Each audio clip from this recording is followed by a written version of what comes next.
Very good morning, welcome to business breakfast. ఇక మార్కెట్లో మధ్యాహ్నం వరకు ఫ్లాట్ గా ఉన్నా కూడా అక్కడి నుంచి నష్టాలతో ముగిశాయి. సెన్సెక్స్ 246 పాయింట్లు, నిఫ్టీ 72 పాయింట్ల నష్టంతో ముగిసింది. బట్ స్మాల్ క్యాప్ మాత్రం కాస్త పాజిటివ్ గా క్లోజ్ అందని చెప్పుకోవచ్చు. జస్ట్ 0.14% లాభాల్లో ముగిసింది. సో నిన్న రియాలిటీ బెటర్ గా పర్ఫామ్ చేసింది. సెక్టోరియల్ వైజ్ గా చూసుకున్నట్లయితే ఆల్మోస్ట్ 1.2% సెక్టోరియల్ వైజ్ గా లాభాల్లో ముగిసింది.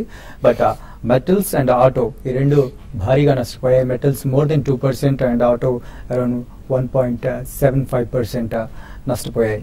సో గ్లోబల్ క్యూస్ చూసుకున్నట్లయితే అమెరికన్ మార్కెట్లో కూడా ఎక్స్ట్రీమ్ నెగటివ్ గా కనిపిస్తున్నాయి. ఆల్మోస్ట్ 3% నష్టాలతో ముగిశాయి. అండ్ యూరోపియన్ మార్కెట్స్ కూడా నిన్న ఎక్స్ట్రీమ్ నెగటివ్ గా క్లోజ్ అయ్యాయి. And average 2.5% European market losses లో క్లోజ్ అయ్యాయి. బట్ ఉదయం ఏషియన్ మార్కెట్స్ క్యూస్ చూసుకున్నా కూడా ఎక్స్ట్రీమ్ నెగటివ్ గా కనిపిస్తుంది. సో నెకీ చూసుకున్నా కూడా, హ్యాంగ్సెంగ్ చూసుకున్నా కూడా ఆల్మోస్ట్ 2.5-3% నష్టాల్లో ట్రేడ్ అవుతున్నాయి ప్రస్తుతానికి. సో గ్లోబల్ క్యూస్ అన్ని కూడా నెగటివ్ గా కనిపిస్తున్నాయి. ఇవాళ మన మార్కెట్ల పరిస్థితి ఎలా ఉంటుంది? మనం చాలా రోజులుగా చెప్పుకుంటున్నాం ఆర్బీఐ మానిటరీ పాలసీ అని. సో అది ఇవాళే ఉంది. సో ఈ ఆర్బీఐ మానిటరీ పాలసీ ఏమైనా మనల్ని కాస్త గట్టెక్కిస్తుందా ఈ భారీ నష్టాల నుంచి? అలా ఈ విషయాలు తెలియజేయడానికి మనతో పాటు అనలిస్ట్ ఉన్నారు బాలా గారు and Seshu garu, and mutual fund expert Balaraj garu కూడా ఉన్నారు ప్రస్తుతం మనతో పాటు. సో మ్యూచువల్ ఫండ్ సంబంధించి మీకు ఎలాంటి డౌట్స్ ఉన్నా కూడా కాల్ చేయండి. సో గుడ్ మార్నింగ్ బాలా గారు. సో చాలా రోజుల నుంచి అంటున్నాం మనం ఆర్బీఐ మానిటరీ పాలసీ అని. సో 25 బేసిస్ పాయింట్స్ కట్ అయితే ఆల్మోస్ట్ డిస్కౌంట్ చేసినట్టుగా ఉంది ప్రస్తుతం పరిస్థితి. సో గ్లోబల్ క్యూస్ అయితే నెగిటివ్ గా కనిపిస్తుంది. సో ఆర్బీఐ ఇవాళ ఏమైనా మనల్ని నెగిటివ్ నుంచి కాస్త గట్టెక్కించే అవకాశం ఉందా? I don't think so అండి. ఎందుకంటే ఈవెన్ 50 basis points కట్ ఉన్నా కానీ if there is a jump in the market it will be sold in to. ఎందుకంటే బేసికలీ మనకి world wide all the markets are getting just pounded అంతే. So నిన్న మనం చూసుకుంటే అమెరికన్ మార్కెట్స్ ఆల్మోస్ట్ అబౌట్ 3% నష్టపోయి after 2011 ఇంత షార్ప్ ఫాల్ అనేది last 1 month లో మన అమెరికన్ మార్కెట్స్ లో చూడండి. లాస్ట్ 3 to 4 years లో చూడలేదు. బేసికలీ మనకి even European markets are shaken by Volkswagen and Audi's scandals. So ఇలా మనకి ఒక్కొక్క రీజన్ లో ఒక్కొక్క న్యూ ప్రాబ్లమ్ అనేది సర్ఫేస్ అవుతుందండి. సో కాబట్టి మనకి eventually it's only fundamentals that will rule the world of stock market అని చెప్పుకుంటుంటాం. సో జనరలీ మనకి ఇంట్రెస్ట్ రేట్ కట్ అనేది సెంటిమెంట్ పరంగా ఏదైనా ట్రేడింగ్ కొద్దిగా యాక్టివిటీ లెవెల్స్ పెరగచ్చు. బట్ అల్టిమేట్లీ ఇన్వెస్ట్మెంట్ మాత్రం it has to be only results అండి. So that will take some of days, probably the next 10 to 15 days లో ఎప్పుడైతే మనకి ఫస్ట్ రిజల్ట్స్ స్టార్ట్ అవుతాయో ఫ్లోయింగ్ ఇన్, అప్పటి నుంచి మనం we can expect some stability. ఈ లోపల డెఫినెట్లీ వాలటాలిటీ అనేది తప్పదండి. స్టిల్ కన్సాలిడేషన్ జోన్ లో అనేది టు నెగటివ్ బయాస్ ఎక్కువ ఉంటుందని చెప్పొచ్చు. ఎందుకంటే first time we are seeing in almost all the markets. And ఈసారి new phenomena which we observe in the last 3 to 6 months is almost everything else in the world is following. Interest rates పడుతున్నాయి, stocks పడుతున్నాయి, commodities పడుతున్నాయి, real estate prices పడుతున్నాయి. So everything else is getting pounded which is exclusively a very new phenomena. Even precious metals ఒకప్పుడు అది safe haven గా మనం భావించాము, even that is getting pounded. So liquidity ఇంత ప్రొవైడ్ చేసిన లాస్ట్ 3 to 4 years లో world wide liquidity has been slashing trillions of dollars, billions of dollars have been sloshing around in the markets in different riskier class of assets. But still markets are going down. So ఇది సూచించేది ఏంటంటే definitely markets are definitely shaky and world wide recessionary trends ఎక్కడి దాకా వెళ్తాయో మనకు తెలియదండి. But ఈ రోజు ఒకవేళ ఏదైనా 50 basis points కట్ ఉంటే probably we may not fall much. అంటే ఆల్రెడీ మనకి SGX Nifty more than 120 points negative లోనే చూపిస్తుంది. కాబట్టి I think even a sharp rally, if at all it comes intraday, it will be sold into. Eventually it's the fundamentals, so it will take another maybe a fortnight for the market to settle down and then take a trajectory. Okay. So Seshu garu, so technical గా ఇవాళ మనం ఎక్కడ దాకా వెళ్ళొచ్చు down side? అంటే ఇక్కడ markets అయితే చాలా వీక్ గానే ఉన్నాయి. ఈవెన్ టెక్నికల్స్ పక్కన పెడితే మనకి గ్లోబల్ గా చెప్పాలంటే ఒక లిక్విడిటీ క్రైసిస్ మార్కెట్ లో, అంటే ఈవెన్ గ్లోబల్ మార్కెట్స్ రావడానికి అవకాశం ఉంది. ఆల్రెడీ మనకి దానికి ఇండికేషన్స్ మనం చూస్తున్నాము. నిన్నగాని చూస్తే మనకి ఎఫ్ఐస్ డేటా నెగిటివ్ ఉంది. అయితే ఈ రోజులు వాళ్ళు నెగిటివ్ గానే ఉన్నారు. బట్ నిన్న ఇంట్రెస్టింగ్ ఏంటంటే ఈవెన్ డొమెస్టిక్ ఫండ్స్ కూడా మైనస్ లో ఉన్నారు. అంటే వాళ్ళు కూడా నేను సెల్ చేయడం జరిగింది. ఇన్ని రోజులు మార్కెట్ లో ఈవెన్ డౌన్ అవుతున్న మార్కెట్ ని కొంచెం ఆదుకుంది అంటే డొమెస్టిక్ ఫండ్స్ అని చెప్పొచ్చు. బట్ వాళ్ళు కూడా సెల్లింగ్ వచ్చారు కాబట్టి ఇక్కడ లిక్విడిటీ ప్రాబ్లం అనేది వచ్చే అవకాశం ఉంది. ఇంతకుముందే బాలాగారు చెప్పినట్టు దాదాపు అన్ని అసెట్ క్లాస్ ఇన్వెస్ట్మెంట్ కి ఇన్ని రోజులు మనం అనుకున్నవి అన్ని కూడా బాగా వీక్ గా ఉన్నాయి. అన్నిట్లో కూడా లిక్విడిటీ క్రైసిస్ అనేది వచ్చిందని చెప్పొచ్చు. కాబట్టి మార్కెట్స్ ఈ లెవెల్లో అంటే లాస్ట్ వీక్ మనం అనుకున్నాం మార్కెట్స్ ఇక్కడ నుంచి పెద్దగా పడకపోవచ్చు, ఆగిందని చెప్పొచ్చు అనుకున్నాం. బట్ కానీ మళ్ళీ లాస్ట్ ఒక 2-3 రోజులుగా వచ్చిన డెవలప్మెంట్స్ కానీ చూస్తే మళ్ళీ మార్కెట్స్ కొంత వీక్ అవ్వచ్చు. ఏదైనా కూడా ఇంతకు ముందు అనుకున్న విధంగానే 7,600 అండ్ 7,550 ఆ లెవెల్ అనేది కీలకమైన లెవెల్.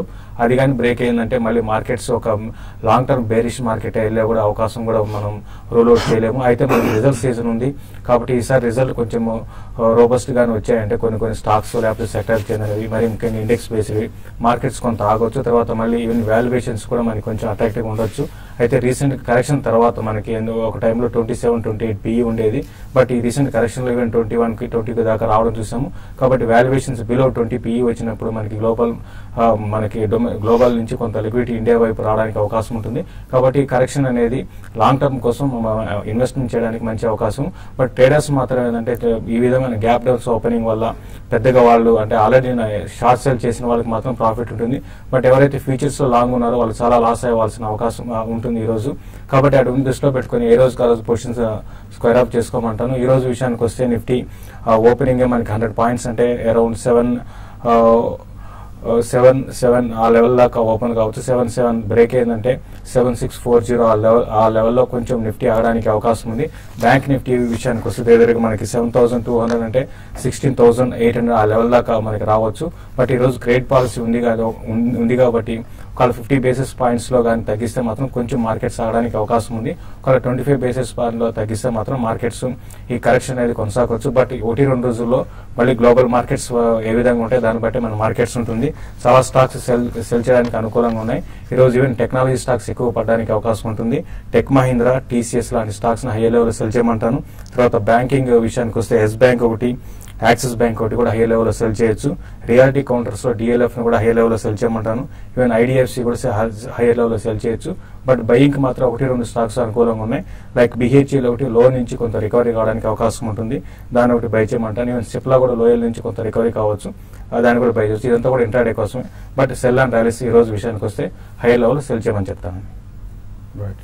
ప్రస్తుతం SGX Nifty almost 116 points download trade అవుతుంది. సో బాలరాజ్ గారు, సో మ్యూచువల్ ఫండ్స్ లో ఇవాళ ఏం రికమెండ్ చేస్తున్నారు? ఇవాళ మనము ICICI Prudential balanced advantage fund గురించి మాట్లాడుతున్నామండి. సో మార్కెట్ లో వాలిటిలిటీని ఎలా తట్టుకోవాలనేది ఈ ఫండ్ మనకు తెలియజేస్తుంది. ఈ టైంలో చాలా అవసరము. అండ్ ఇది ఒక బ్యాలెన్స్డ్ ఫండ్ అండి, హైబ్రిడ్ ఫండ్ అంటాం. హైబ్రిడ్ ఫండ్ అంటే ఈక్విటీ అండ్ డెట్ రెండు మిక్స్ ఉన్న ఫండ్ ని మనం బ్యాలెన్స్డ్ ఫండ్ అంటాం. సో ఈ ఫండ్ ఏం చేస్తుందంటే డైనమిక్ అసెట్ అలొకేషన్ మోడల్ ని ఫాలో అవుతుంది.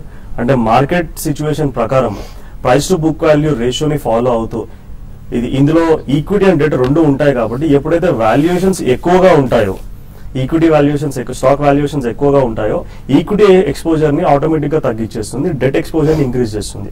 ఎప్పుడైతే మార్కెట్ వాల్యుయేషన్స్ తక్కువగా ఉంటాయో ఈక్విటీ ఎక్స్పోజర్ ఇంక్రీజ్ చేసి డెట్ ఎక్స్పోజర్ తక్కువ చేస్తుంది. అంటే బై లో సెల్ హై ఆటోమేటిక్ గా ఈ ఫండ్ చేస్తుంది అనమాట. జనరల్ గా ఈక్విటీ ఎక్స్పోజర్ 30% నుంచి 80% మధ్యలో ఉంటుంది. So depending upon valuations again. And debt balance వచ్చేసి డెట్ లో ఉంటుంది అనమాట. సో ఈ మనము టైమింగ్ చేయాల్సిన అవసరం ఉండదు, ఆటోమేటిక్ ఈ ఫండ్ ఆ టైమింగ్ అనేది చేసుకుంటూ ఉంటుంది. అండ్ కొద్దిగా వాలిటిలిటీని తగ్గించడానికి ఇందులో కొద్దిగా డెరివేటివ్స్ కూడా వాడతారనమాట. డెరివేటివ్స్ వాడి వాలిటిలిటీని కూడా తగ్గించే అవకాశం ఉంటుంది. అండ్ ఇందులో మంచి డివిడెండ్ హిస్టరీ ఉందండి.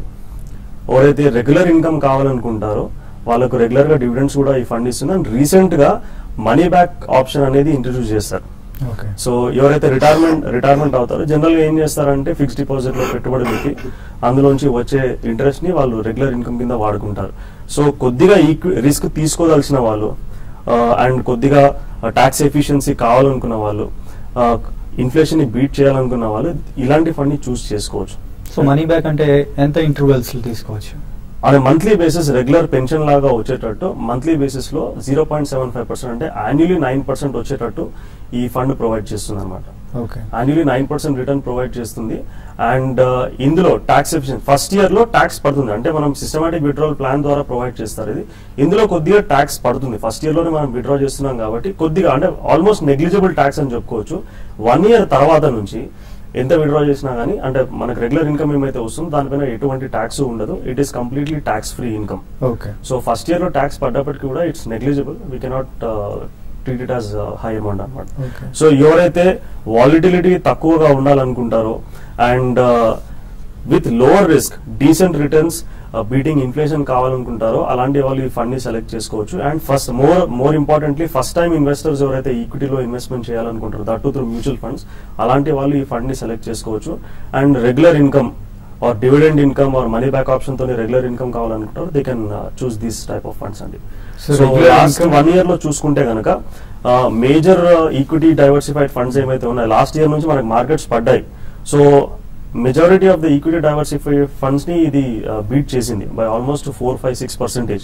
ఎందుకంటే డెట్ ఎక్స్పోజర్ ఉంది కాబట్టి it has taken lower hit అనమాట. ఓకే. సో అలాగే మీరు ఇంతకు ముందు రికమెండ్ చేసిన పాలసీస్ తీసుకున్నట్లయితే దాంతో రిటర్న్ దీంట్లో కాస్త తక్కువగా కనిపిస్తుంది. సో దాన్ని వాటిలో కాకుండా దీంట్లో ఎందుకు ఇన్వెస్ట్ చేయాలి అని అంటారు? సో ఆఫ్ కోర్స్ మీరు ఇందాక చెప్పింది ఒక reason, but yeah so general గా మనం ప్యూర్ ఈక్విటీ ఫండ్స్ తీసుకుంటే ప్యూర్ ఈక్విటీ డైవర్సిఫైడ్ ఫండ్స్ తీసుకుంటే ఈక్విటీ ఎక్స్పోజర్ 100% వరకు కూడా వెళ్ళొచ్చు. సో ఇక్కడ ఏంటంటే మార్కెట్ ఫాల్ అయినప్పుడు ప్యూర్ ఈక్విటీ ఫండ్స్ అనేవి చాలా పడతాయి, ఇక్కడ పడదు. ఎందుకంటే మనకు డెట్ ఎక్స్పోజర్ ఉంది కాబట్టి ఫాల్ అనేది తక్కువగా ఉంటుంది. We cannot expect same kind of returns. So regular equity funds లో ఏమైతే రిటర్న్స్ వస్తాయో అంత ఎక్స్పెక్ట్ చేయలేము ఇందులో. సో దీంట్లో ఈక్విటీ పర్సెంటేజ్ తక్కువ ఉంది, డెట్ ఉంది కాబట్టి రిటర్న్స్ అంతగా ఎక్స్పెక్ట్ చేయలేము. ఇది కూడా very conservative balanced fund. Balance fund లో కూడా కన్జర్వేటివ్ బ్యాలెన్స్డ్ ఫండ్ అన్నమాట. అండ్ ఇందులో 2006 లో ఫండ్ స్టార్ట్ అయింది. అండ్ టాప్ హోల్డింగ్స్ వచ్చేసి HDFC bank, HCl technologies, ICICI bank, Infosys and ITC. Last 1 year లో రిటర్న్ చూసుకుంటే 9.28% 1 year రిటర్న్ అండి. లాస్ట్ 3 years లో 16.91% అండ్ 5 years లో 13.04% return, 7 years 14.7% and since launch 11.4% compounding return ఇది. Okay. So more or less it is a talks free income and 11% return since launch is a very decent return అండి. And 1 lakh ఎవరైతే 2006 లో investment చేస్తారో అది 2.56 lakhs అయింది ఇప్పుడు. So ఇది regular equity fund కాదండి, it's a conservative balanced fund. తక్కువ రిస్క్ తోని డీసెంట్ రిటర్న్స్ రావాలన్న వాళ్ళు ఇలాంటి ఫండ్ ఇన్వెస్ట్మెంట్ చేసుకోవచ్చు. మీరు అన్నట్టుగా రిస్క్ తీసుకోలేని వాళ్ళు, ఎక్కువగా రిటైర్ అయిన వాళ్ళ కోసం ఇది బాగా ఉపయోగపడుతుంది. సో ఇక్కడ షార్ట్ బ్రేక్ తీసుకున్నాం, బ్రేక్ తర్వాత కాల్స్ అండ్ మెయిల్స్ చూద్దాం.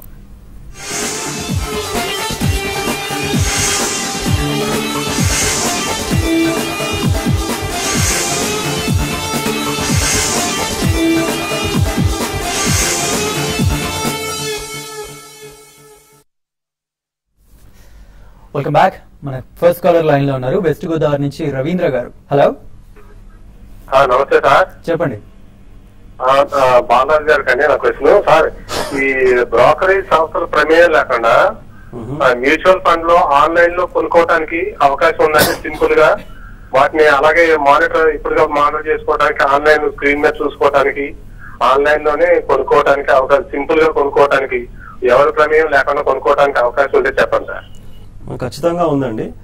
మీరు డైరెక్ట్ మ్యూచువల్ ఫండ్ వెబ్సైట్స్ కి వెళ్తే అక్కడ మీకు 2 options ఉంటాయి, త్రూ అడ్వైజర్ అండ్ డైరెక్ట్ అని చెప్పేసి. మీరు ఎవరి ప్రమేయం లేకుండా మీరు సొంతంగా ఫండ్స్ ని మేనేజ్ చేయగలుగుతారు, మంచి ఫండ్స్ పికప్ చేయగలుగుతారంటే మీరు మేనేజ్ చేసుకోవచ్చు. బట్ అడ్వైజర్ హెల్ప్ తీసుకోవడం ఇట్స్ ఇంపార్టెంట్. మీకు సొంతంగా నాలెడ్జ్ ఉంది, మేనేజ్ చేసుకోగలుగుతారంటే నో ప్రాబ్లం అండి. మీరు డైరెక్ట్ అనే ఆప్షన్ ఉంటుంది, దాని ద్వారా మీరు తీసుకోవచ్చు, ప్రాబ్లం ఏం లేదు. ప్రతి ఒక్క మ్యూచువల్ ఫండ్ వెబ్సైట్కి వెళ్ళి అందులో మీరు రిజిస్టర్ చేసుకుంటే డైరెక్ట్ ఆన్లైన్ ఇన్వెస్ట్మెంట్ చేసుకోవచ్చు, రిడీమ్ చేసుకోవచ్చు, స్విచ్ చేసుకోవచ్చు, ఏది కావాలన్నా అది మీరు చేసుకోవచ్చు. నెక్స్ట్ శంకర్ గారు ఉన్నారు సికింద్రాబాద్ నుంచి. Hello. Good morning sir. Good morning అండి. సార్, ఇది నా దగ్గర టాటా మోటార్ 1000 shares ఉన్నాయి 250లో. ఓకే. అండ్ నాల్కో వచ్చేసి 42లో 500 shares ఉన్నాయి. ఇవి బాగా పడుతున్నాయి కదా సార్, ఇంకేమైనా యావరేజ్ చేసుకోవచ్చా, కొన్ని రోజులు వెయిట్ చేయమంటారా? యావరేజ్ అంటే మీరు లాంగ్ టర్మ్ ఇన్వెస్ట్మెంట్ కోసం అయితే మార్కెట్స్ బాగా కరెక్ట్ అవుతున్నప్పుడే యావరేజ్ చేసుకోవాలండి. టాటా మోటార్స్ కి రీసెంట్ గా చూస్తే చాలా వీక్ గా ఉంది ఆటోమొబైల్ మొత్తం ఓవరాల్ స్టాక్స్ అని చెప్పొచ్చు. ఒక టైంలో కంటిన్యూగా అవుట్ పర్ఫార్మ్ చేసిన స్టాక్ అని ఈవెన్ అంటే అదర్ స్టాక్స్ పడుతున్నా కూడా ఇదే పెరిగింది. బట్ రీసెంట్ డేస్ లో 600 నుంచి బాగా కరెక్ట్ అయిందండి. ఈ లెవెల్ ఆగడానికి అవకాశం ఉంది. నేను కూడా మనం చూసాం నెగిటివ్ న్యూస్ 6% దాకా స్టాక్ కరెక్ట్ అయింది. 260 ఆ లెవెల్లో 260 అండ్ 250 దగ్గర Tata Motors even short term కి లాంగ్ టర్మ్ కూడా బాటమ్ అవుట్ అయిందని చెప్పుకోవచ్చు. ఎందుకంటే చాలా ఓవర్ సోల్డ్ లో ఉంది. కాబట్టి ఆ లెవెల్కి వచ్చినప్పుడు మీరు మీకు లాంగ్ టర్మ్ కోసం కొంత ఈ లెవెల్ యావరేజ్ చేయమంటాను. తర్వాత నాల్కో విషయం మాత్రం దీన్ని యావరేజ్ అయితే చేయకండి. రీసెంట్ కమాడిటీ స్టాక్స్ అని వీక్ ఉన్నాయి. మరి ముఖ్యంగా నాల్కో లాంటి స్టాక్ చాలా వీక్ ఉంది. బట్ యావరేజ్ చేయకండి, ఉన్న పొజిషన్ హోల్డ్ చేయండి. లాంగ్ టర్మ్ కోసం రెండు కూడా హోల్డ్ చేయమని చెప్తాను. బట్ నాల్కోలో యావరేజ్ కన్నా వేరే అదర్ స్టాక్స్ లో మీకు ఫైన్ కెమికల్స్ అటువంటి స్టాక్స్ లో మీరు లాంగ్ టర్మ్ కోసం ఇన్వెస్ట్ చేసుకోవచ్చు అండి. నెక్స్ట్ హైదరాబాద్ నుంచి రమేష్ గారు లైన్ లో ఉన్నారు. హలో సార్ అండి, నేను బాలరాజ్ గారితో మాట్లాడుకుంటున్నానండి. బాలరాజ్ గారు నమస్కారం సార్. నమస్తే అండి, చెప్పండి సార్, నేను ట్యాక్స్ కోసం ఈఎల్హెచ్ఎస్ లో ఇన్వెస్ట్ చేస్తున్నానండి గత ఏప్రిల్ నుంచి. అంటే 5,002 స్కీమ్స్ లోని చేస్తున్నాను. సిప్ త్రూ సిప్ అండి. Axis long term equity fund ఒకటి, రిలయన్స్ ట్యాక్స్ సేవర్ ఫండ్ ఒకటి, రెండింటిలో చేస్తున్నానండి. 3 years పెట్టుకున్నానండి. అయితే ఈ రిలయన్స్ ట్యాక్స్ సేవర్ ఫండ్ లో కంటిన్యూ చేయమంటారా? దీంట్లో షిఫ్ట్ అయిపోయి ఫ్రాంక్లిన్ ట్యాక్స్ ఫీల్డ్ లోకి రమ్మంటారా? కొంచెం చెప్పండి సార్. ఓకే, అంటే ఇప్పుడు రిలయన్స్ ట్యాక్స్ సేవర్ వచ్చేసి మీకు మిడ్ క్యాప్ ఓరియంటెడ్ ఫండ్ అండి. And axis long term equity వచ్చేసి లార్జ్ క్యాప్ ఓరియంటెడ్ ఫండ్. అంటే 50% మీది మిడ్ క్యాప్ ఎక్స్పోజర్ లో ఉంది. రీసెంట్ గా మనకు మిడ్ క్యాప్ స్టాక్స్ చాలా పడ్డాయి కాబట్టి కొద్దిగా పర్ఫార్మెన్స్ లాగింగ్ ఉంది. కొద్దిగా మీరు తగ్గించేసి ఒక 2,000 రూపీస్ తగ్గించేసి 3,000 కంటిన్యూ చేసుకోండి. సింగిల్ 5,000 రూపీస్ ఉంటే అది క్యాన్సిల్ చేసి మళ్ళీ 3,000 స్టార్ట్ చేయాల్సి ఉంటుంది మీరు. అండ్ 2,000 రూపీస్ వచ్చేసి మీరు ఫ్రాంక్లిన్ ఇండియా ట్యాక్స్ షీల్డ్ లో ఇన్వెస్ట్మెంట్ చేసుకోవచ్చు. ఓకే, సో ఇక మెయిల్ చూద్దాం. ఫస్ట్ మెయిల్ కౌశిక్ గారు మెయిల్ చేశారు. లాంగ్ టర్మ్ ఇన్వెస్టర్ ఆయన. సో గ్రాన్యూల్స్ ఇండియా 86 రూపీస్ లో తీసుకున్నారట. అమర్ రాజా 910 రూపీస్ లో తీసుకున్నారట. సో ఎలా ఉంటున్నాడు? రెండు కూడా మంచి కౌంటర్స్ అండి. So your selection and your price points were also decent enough. కాకపోతే అమర్ రాజా బ్యాటరీస్ గోయింగ్ ఫార్వర్డ్ కొద్దిగా, ఎందుకంటే మనకి ఇండస్ట్రియల్ స్లాక్నెస్ వచ్చే అవకాశం ఉంది. పవర్ కొద్దిగా జనరేషన్ అది పెరుగుతుంది కాబట్టి major usage of industrial batteries కొద్దిగా తగ్గే అవకాశం ఉంది. But otherwise I think it's decent company. కానీ మీకు ఎప్పుడైనా కానీ if you are making more then 50% quantity ఎక్కువ ఉంటే మాత్రం కొద్దిగా ప్రాఫిట్స్ బుక్ చేయడం మర్చిపోకండి. Granules has got good expansion and మొన్ననే వాళ్ళకి ఇబుప్రోఫెన్ డైరెక్ట్ మార్కెటింగ్ కి యూఎస్ఎఫ్డి అప్రూవల్ కూడా వచ్చింది కాబట్టి definitely you should hold both the stocks. Ravikumar garu mail చేశారు. గృహ ఫైనాన్స్ కరెంట్ లెవెల్స్ లో షార్ట్ టర్మ్ కోసం తీసుకోవచ్చు అని అడుగుతున్నారు. అంటే షార్ట్ టర్మ్ అని కాకుండా షార్ట్ టర్మ్ ట్రెండ్ అనేది ఓవరాల్ మార్కెట్స్ అంత బాగాలేవు కాబట్టి మరీ షార్ట్ టర్మ్ వ్యూ కాకుండా కొంచెం లాంగ్ టర్మ్ అట్లీస్ట్ 4 to అంటే దీని కూడా లాంగ్ టర్మ్ అంటారండి. అట్లీస్ట్ 4 to 5 months ఆ ఉద్దేశం ఉంటే మీరు 240 ఆ లెవెల్కి వచ్చినప్పుడు మీరు బై చేయండి. బట్ ఈ రోజు ఓపెనింగ్ గ్యాప్ డౌన్ తో నెక్స్ట్ 1 or 2 days లో కొంత వీక్ కావచ్చు ఈ స్టాక్. ఆ వీక్నెస్ లో మీరు నెక్స్ట్ 3 to 4 months మీరు బై చేయొచ్చు. కార్తికేయ గారు మ్యూచువల్ ఫండ్స్ గురించి అడుగుతున్నారు. ఆయన ఎస్ఐపి లాంగ్ టర్మ్ కోసం ఇన్వెస్ట్ చేయాలనుకుంటున్నారంట 15 to 20 years. సో ఆయన 8 to 10 ఫండ్స్ రికమెండ్ చేయమంటున్నారు. Infra, banking, IT, small cap, diversify, large cap ఇలాగా. Okay, 15 to 20 years is a very good time frame అండి. సో లాస్ట్ 15-20 years చూసుకుంటే మనకు equity mutual funds, top performing mutual funds చాలా మంచి returns ఇచ్చాయి. And bench marks ని, సెన్సెక్స్ కానీ, Nifty కానీ, వేరే బెంచ్ మార్క్స్ ని కూడా it has beaten consistently. And 8 to 10 funds అవసరం లేదండి. మనకు ఒక మంచి పోర్ట్ఫోలియో ఒక 5 నుంచి 6 ఫండ్స్ ఉంటే సరిపోతాయి. And better thematic and sectorial based funds కి దూరంగా ఉంటే మంచిది. ప్లేన్ డైవర్సిఫైడ్ ఈక్విటీ ఫండ్స్ ని సెలెక్ట్ చేసుకుని ఒక 5 నుంచి 6 ఫండ్స్ లో ఇన్వెస్ట్మెంట్ చేసుకుంటే that is more than enough for long term wealth creation. So దానికి మీరు Birla sun life MNC fund, ICICI prudential focused blue chip fund, Franklin India prima plus, Mirae Asset India opportunities fund and Motilal Oswal 35 fund, ఈ 5 funds లో మీరు spread చేసి investment చేసుకుంటే మంచిది. And regular గా ప్రతి సంవత్సరం మీరు ఖచ్చితంగా రివ్యూ కూడా చేసుకోవాలి. మంచిగా పర్ఫామ్ చేసే ఫండ్స్ ని కంటిన్యూ చేసుకుని ఏదైనా ఫండ్ పర్ఫామ్ చేయకపోతే ఆల్టర్నేటివ్ గా బెస్ట్ ఏదో చూసుకొని స్విచ్ చేసుకోవాల్సిన అవసరం ఉంటుంది. నెక్స్ట్ శ్రీనివాస్ గారు పార్కిన్సన్స్ యూఎస్ఏ నుంచి ఇమెయిల్ చేశారు. సో ఎన్ఆర్ఐస్ మ్యూచువల్ ఫండ్స్ లో ఇన్వెస్ట్ చేయొచ్చు అని అడుగుతున్నారు. ఓకే, యుఎస్ అండ్ ఎన్ఆర్ఐస్ ఖచ్చితంగా మ్యూచువల్ ఫండ్స్ లో ఇన్వెస్ట్మెంట్ చేయొచ్చు అండి. కాకపోతే US and Canada based NRIs ఎవరైతే ఉంటారో రీసెంట్ గా ఇండియా యుఎస్ తోని ఫట్కా రెగ్యులేషన్ సైన్ చేసింది. సో కంప్లయన్స్ ఇక్కడ ఉన్న మ్యూచువల్ ఫండ్ కంపెనీస్ ఏమైతే ఉంటాయో ఇన్వెస్టర్స్ డేటా మొత్తము యుఎస్ అథారిటీస్ కి, ఐఆర్ఎస్ డిపార్ట్మెంట్ కి ఇవ్వాలి. So compliance is very strict and cost of compliance mutual fund companies కి చాలా హైగా ఉంటుంది. Non compliance attracts lot of tax penalties. So దానివల్ల ఇక్కడ ఉన్న mutual funds, majority of the mutual funds are not accepting investments from US and Canada based NRIs. So very few, ఒక 2-3 companies తప్ప majority of them are not accepting. Sundaram, L&T and recent గా UTI is also accepting. Bala గారు, Mindtree and UltraTech ఈ రెండు present rate లో by చేయొచ్చా అని అడుగుతున్నారు. Yeah, Mindtree, I think you can go ahead and buy it. And Ultratech has actually been lagad ane chepkochu, though it's #1 company in terms of profitability in cement among the large cement companies in India. But major ga meeku appreciation vache avakasam kanudandi. But it's a very steady earner and steady capital appreciation untundi. So koddiga meeru Mindtree and Ultratech ante kuda you can go ahead with some housing finance companies or maybe automobile company. So Sesh garu, ఇవాళ intraday market ఎలా ఉంటుంది? Almost SGX Nifty 114 points down చూపిస్తుంది.